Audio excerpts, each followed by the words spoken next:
রাসূল সাল্লাল্লাহু আলাইহি সাল্লাম বলেছেন, তোমাদের মধ্যে কেউ মুমিন হতে পারবে না যতক্ষণ পর্যন্ত আমি তার পিতামাতা, ছেলেমেয়ে এবং অন্যান্য সব মানুষের চেয়ে অধিক প্রিয় হব।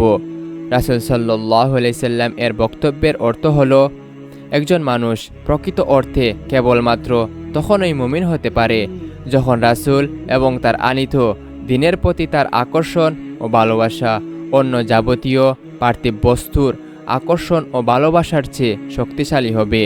বাবা মা ও সন্তানের প্রতি ভালোবাসা মানুষকে একদিকে নিয়ে যেতে চায়, আর রাসূল সাল্লাল্লাহু আলাইহি সাল্লাম এর ভালোবাসা তাকে অপর দিকে নিয়ে যেতে চায়।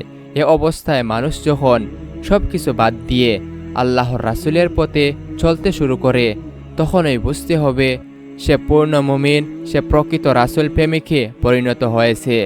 ইসলামের পতাকা তলে এ ধরনের মর্দে মুমিনের প্রয়োজন। এ ধরনের সিপাহীরাই দুনিয়ার ইতিহাস পাল্টে দিতে পারে।